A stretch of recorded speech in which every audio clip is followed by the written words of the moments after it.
Barakatha Yahweh, Barakatha Yahweh Shai, Barakatha Yahweh, Barakatha Yahweh Shai, Barakatha Yahweh, Barakatha Yahweh Shai, Shalom, all praise to Yahweh Bashmi Al Shai, double honor to the apostles of GMS. My name is Amnawa Allah, coming at you once again with another lesson. In this lesson here, I want to deal with a scripture in the book of Ruth, the 2nd chapter, and this scripture basically is going into Deuteronomy, the 22nd chapter, where it speaks about, rape, seeing the damsel in the field. For all those who try to see rape isn't in the scriptures. Now, rape is in the Bible. Notice the Lord doesn't tell you to rape women. Don't say, go rape her. It doesn't say that. There's no law saying to rape. We never taught that. But there is a law in the Bible where if the case occurred, if there was rape in the field, this was the particular circumstances that was supposed to occur after, based upon that particular situation of a man raping a woman, which we'll get into detail, in a moment. But without further ado, let's begin. Ruth chapter 1 verse 1. Now it came to pass in the days when the judges ruled that there was a famine in the land, and a certain man of Bethlehem, Judah, went to sojourn in the city in the country of Moab, he and his wife and his 2 sons. So this is the day when this is the period when the judges ruled. This was before King David, before King Solomon, okay, before King Saul. Okay? All right. Verse 2. And the name of the man was Elimelech, and the name of his wife Naomi, and the name of his 2 sons Mahlon and Chilion, Ephrathites of Bethlehem, Judah. And they came into the country of Moab and continued there. And Elimelech, Naomi's husband, died, and she was left and her 2 sons. And they took them wives of the women of Moab. The name of one was Orpah, and the name of the other Ruth. And they dwelled there about 10 years. And Mahlon and Chilion died, also both of them, and the woman was left of her 2 sons and her husband. Okay? So Mahlon and Chilion died, both of them. And it was just Naomi left of her 2 sons and her husband. Her 2 sons and her husband died. Elimelech, Mahlon, and Chilion all died. Then she arose with her daughters-in-law, that she might return from the country of Moab. For she had heard in the country of Moab how that the Lord, Yahweh Bashim Ashah, had visited his people and given them bread. Wherefore she went forth out of the place where she was, and her 2 daughters-in-law with her, and they went on the way to return unto the land of Judah. So they went back to the land of Judah. This is Naomi and her 2 daughters-in-law, Orpah and Ruth. And Naomi said unto her 2 daughters-in-law, go, return each to her mother's house. The Lord dealt kindly with you, as ye have dealt with the dead and with me. In other words, the Lord going to deal kindly with you as ye have dealt with the dead and with me. Meaning, as they had dealt with their husbands, as they had dealt with her husband-in-law. In other words, regarding to how Orpah and Ruth had treated their husbands, or treated Naomi's husband, okay, which would be their father-in-law. The Lord will deal with them the same way. In other words, deal kindly with them. Okay? Ruth 1 verse 9. The Lord grant you that ye may find rest, each of you in the house of her husband. Then she kissed them, and they lifted up their voice and wept. And they said unto her, surely we will return with thee unto thy people. So they said, we're going to return with you unto your people, Naomi. We're going back with you with the Israelites. And Naomi said, turn again, my daughters. Why will ye go with me? Are there yet any more sons in my womb, that they may be your husbands? In other words, I don't have any other sons to give unto you. Because remember, their husbands died. Mahlon and Chilion had died. She's saying, I have no other sons to give unto you. Okay? In other words, indicating what?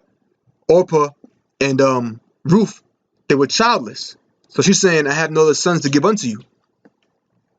And we all know, according to the law, if brethren have deal with a woman, have a wife, and he doesn't have a child, his brother supposed to raise up seed unto his brother, so that brother who passed away without having a child by that woman is supposed to his name will continue on the earth. So if a brother was married and he died, then his brother was supposed to have a child with that woman, with his dead brother's wife.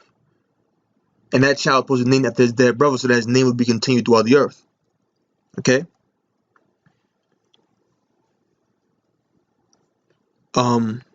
Turn again, my daughters, go your way, for I am too old to have an husband. I'm too old to have a husband and have kids. If I should say I have hope, if I should have an husband also tonight, and should bear sons, and should also bear sons. So she said she will hope, but she's too old. Would ye tarry for them till they are grown? So you're saying if I was to hope to have a child tonight and I bear sons, would you tarry for them till they were grown? Would you wait till they older, till they grew up to men? So this shows you it's because they were childless. Why would you stay for them from having husbands? Nay, my daughters, for it grieveth me much for your sake that the hand of the Lord is going out against me. So that shows you in the ancient world, a woman having a husband was a very important thing. And these women weren't even Israelites. Okay? And today the woman's put on a pedestal. You got to have a wife. The wife is put on a pedestal in the society. That goes to show you back then they were desperate to have husbands and to have children. All right? Not saying that having a wife is an important thing. The Most High created a woman for a reason, but the Most High set up the husband over the wife. In this day and age, it's not really looked at as not really as a big deal if a woman has a husband or not. In this society, because the whole independent stuff and all that. But anyway, nay, my daughters, for it grieveth me much for your sakes that the hand of the Lord is going out against me. And they lifted up their voice and wept again. And Orpah kissed her mother-in-law, but Ruth clave unto her. So Orpah kissed her mother-in-law, but Ruth clave unto Naomi. And she said, behold, thy sister-in-law is gone back unto her people and unto her gods. Return thou after thy sister-in-law. So Naomi said to Ruth, Orpah left. She kissed her and she left and went back to her own land, to her own heathenistic God. And Ruth said, entreat me not to leave thee, or to return from following after thee. For whither thou goest, I will go, and where thou lodgest, I will lodge. Thy people shall be my people, and thy God my God. So she wanted to go back with Naomi. She was desperate to go back with Naomi, showing you that she loved Naomi, but also she was desperate to have a husband and to have children. Okay, so women in the ancient world had a different mentality than women of today, of this modern day time. You got women today that desperate for a husband to have children and stuff like that, but the whole independent thing, that stuff. But we can go back to that in the kingdom with the man being exalted and being glorified in this society, in this world. Okay, so with that being said, let's go to the next chapter. You can get to what I'm going to get to soon. Ruth 2:1. And Naomi had a kinsman of her husband's, a mighty man of wealth, of the family of Elimelech, and his name was Boaz. Notice he was of the family of Elimelech, just as her son was of Elimelech. Boaz was of Elimelech too, of the family of Elimelech, excuse me. And Ruth the Moabitess said unto Naomi, let me now go to the field, and glean ears of corn after him, in whose sight I shall find grace. And she said unto her, go, my daughter. Speaking of who? Boaz, okay? And she went and came, field right there, see that word there? And she went and came and gleaned in the field after the reapers. And her hap was to light on a part of the field belonging unto Boaz, who was of the kindred of Elimelech, the same kindred of Boaz of Ruth's husband, all right? And behold, Boaz came from Bethlehem and said unto the reapers, the Lord be with you. And they answered him, the Lord bless thee. So he was a righteous man. He was a kind man. He greeted people, saying the Lord be with you. He basically, they answered him, the Lord bless thee. So basically, when he said the Lord be with you, what did he say? All right? Yahweh Barakatah. Okay? Because he said the Lord be with you. Basically, the Lord bless you. And when they answered him back, the Lord bless thee, they said, Yahweh Bashmel Shah, they say Yahweh Barakatah. Yahweh Shah was on the scene then. But today we say Yahweh Bashmel Shah Barakatah. Verse 5, so there go to salute right there. Then said Boaz unto his servant that was set over the reapers, whose damsel is this? So he saw a woman in the field, all right, in the field among the reapers, and said, whose damsel is this? And the servant that was set over the reapers answered and said, it is the Moabitess damsel that came back with Naomi out of the country of Moab. And she said, I pray you, let me glean and gather after the reapers among the sheaves. So she came and hath continued even from morning until now, that she tarried a little in the house. Then said Boaz unto Ruth, hearest thou not, my daughter? Go not to glean in another field, neither go from hence, but abide here fast by my maidens. Don't go in no other field. Stay here by my maidens. Stay here. Let thine eyes be on the field that they do reap, and go thou after them. Have I not charged the young men that they shall not touch thee? And when thou art athirst, go into the vessels and drink of that which the young men have drawn. Now, why would he tell her, go not into another field? Stay here. Okay? Because it was Boaz's land. He said, don't go to another field. Stay here. And then he said, have not I charged the young men that they should not touch thee? Because now she was a heathen. Young men could have stricken her, like killed her. But guess what? The young men could have raped her because she was a damsel. Right? She was a damsel. Where at? In the field. So she was a damsel in the field. And the young men, he charged not to touch her because those young men probably would have had the urge to touch her, to rape her. Let's go to the law. Deuteronomy 22 and 5. 22 and 25. Okay? As a matter of fact, let's go to Deuteronomy 22 and 28. If a man shall find a damsel that is a virgin, which is not betrothed, and lay hold on her, and lie with her, and they be found, a damsel, all right, damsel, then the man that lay with her shall give unto the damsel's father 50 shekels of silver, and she shall be his wife, because he hath humbled her. He may not put her away all of his days. A man, that's the point right there. So see that right there? Because they found a woman in the field. Okay? Let me see if there's anything else here.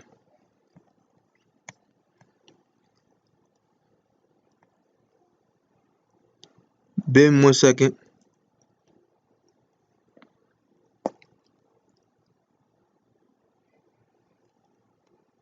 So yeah. So it speaks about that.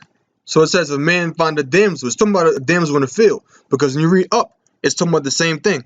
If a damsel is a virgin be betrothed to a husband, and a man find her in the city and lie with her, if a man find a betrothed damsel in the field, and a man force her and lie with her, and tells you, if she betrothed and the woman cried out, okay, see if I can find it. For he found in the field and the betrothed damsel cried. So if the woman cried out, that means she didn't want to have sex with the guy. So that man had to be put to death, but nothing happened to the damsel because that man committed adultery. And then it tells you if a man find the damsel that is a virgin, it's still talking about, it didn't say field though. It's still talking about the field. It's giving you all the different scenarios that can happen in the city or in the field. And Ruth was a damsel in the field. We just read in Ruth chapter 2. Now let's go to Ruth chapter 2 again. And let's look up the word touch in the Hebrew. Oh, Rigo, give me a scenario in the Bible where that happened at. Give me a scenario in the Bible where that happened at. We're giving you one right now.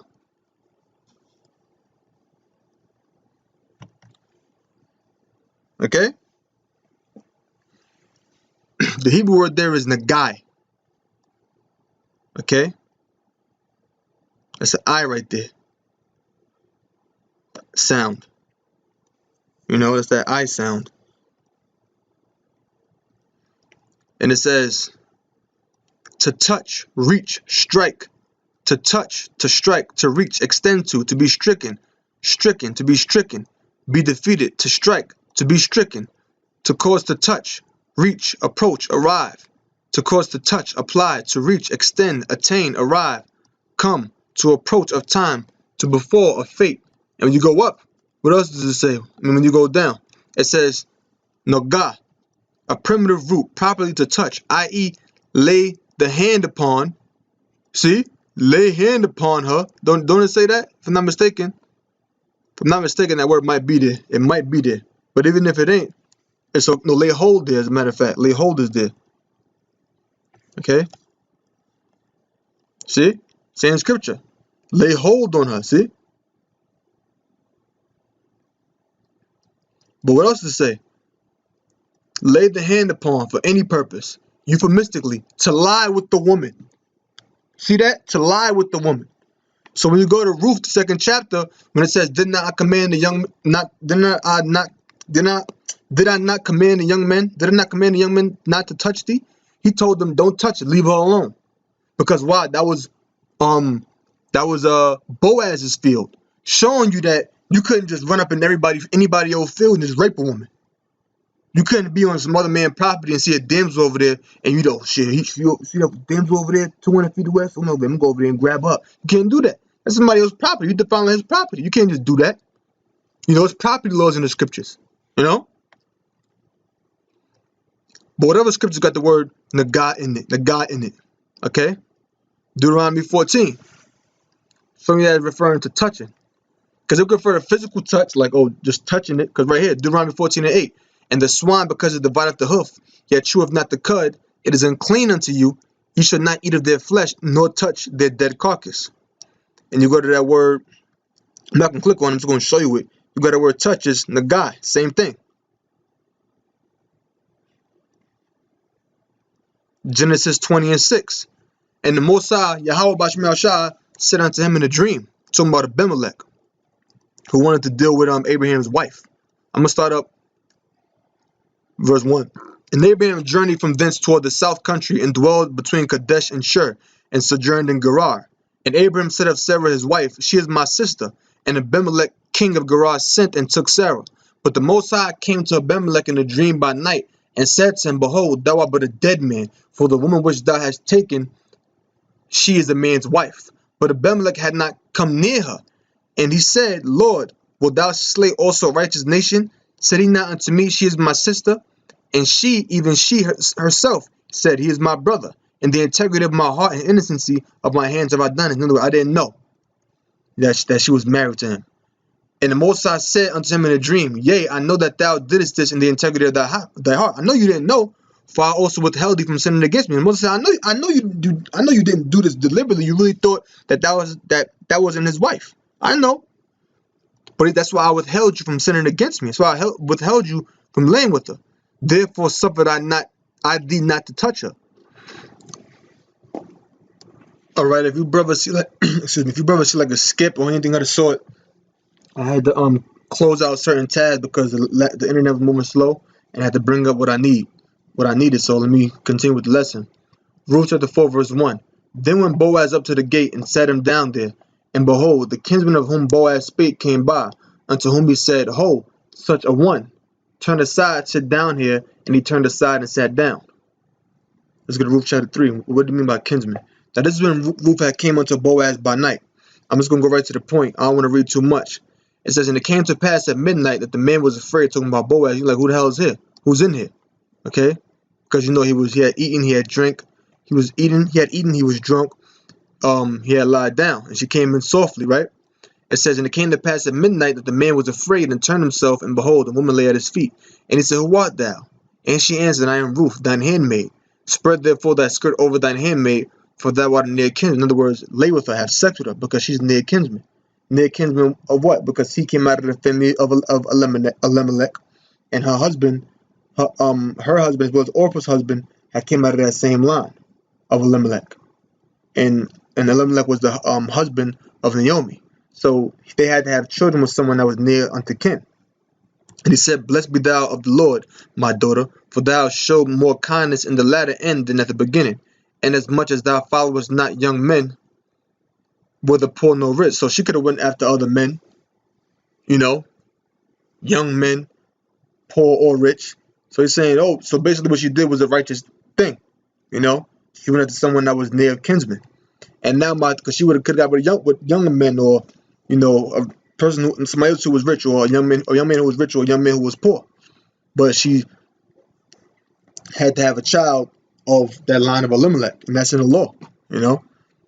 So what she did was actually a just act, so to speak.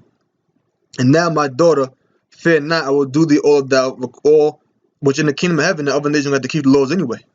Fear not, I will do to thee all that thou requirest, for all the city of my people doeth know that thou art a virtuous woman. Because she wasn't, you know, conducting herself in an unruly manner while she was amongst the people. And now it is true that I am thy near kinsman, howbeit there is a kinsman nearer than I. So I'm your near kinsman, but there is a kinsman nearer than I.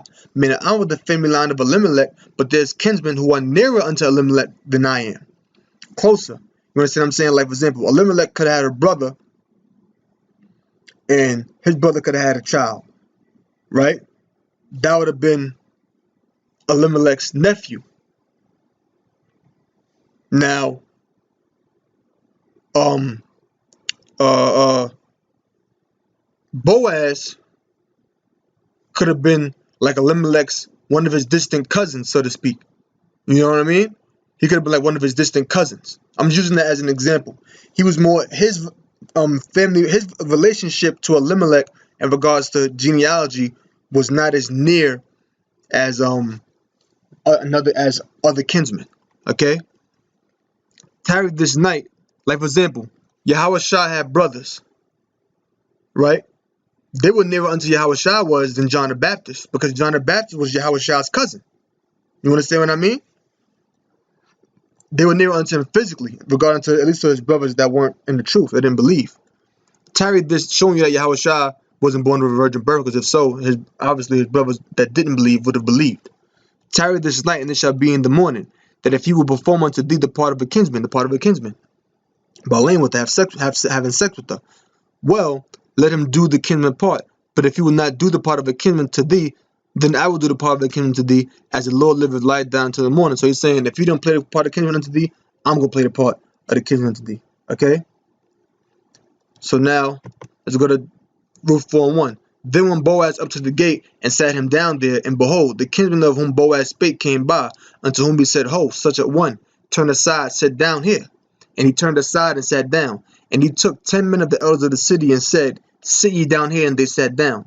And he said unto the kinsman, Naomi, this that is coming again out of the country of Moab, sell the parcel of land, which was our brother Elimelech's. And I thought to advertise thee, saying, Buy it before the inhabitants and before the elders of my people. If thou wilt redeem it, redeem it. But if thou wilt not redeem it, then tell me that I may know, for there is none to redeem it besides thee, and I am after thee. And he said, I will redeem it. And so there's nobody else to redeem it besides thee, and I am after thee.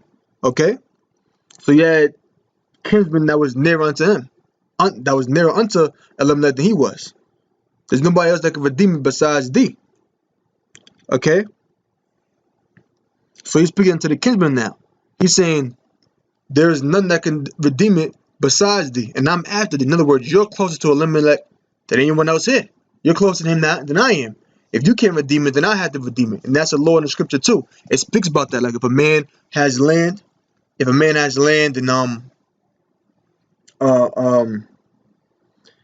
he doesn't have any sons, it goes into how the land is supposed to be distributed. Lower not put that up in post-production. It goes into that land, how that land is supposed to be distributed. Remember, Elimelech's sons, Mahlon and Chilion had died. Then said Boaz, What day thou buyest the fill of the hand of Naomi, thou must buy also of Ruth the Moabitess, the wife of the dead, to raise up the name of the dead upon his inheritance. That's in the law. Deuteronomy 25:5.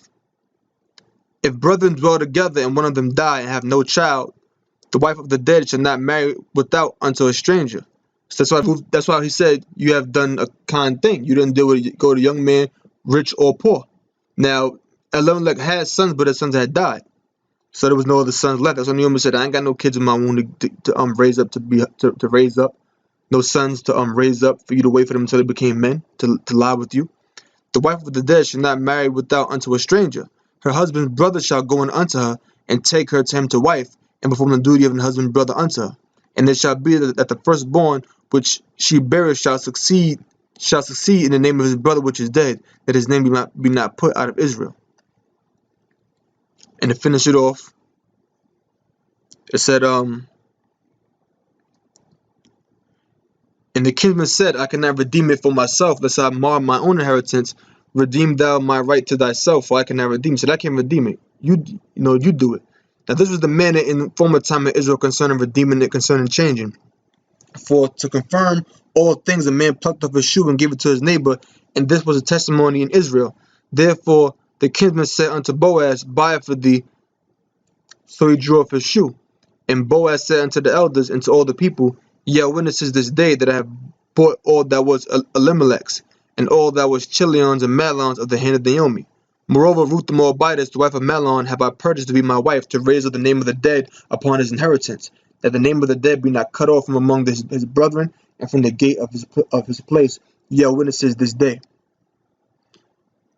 And all the people that were in the gate and the elders said, we are witnesses. The Lord make the woman that is come into thine house like Rachel and like Leah, which two did build the house of Israel, and do thou worthily in Ephratah, and be famous in Bethlehem.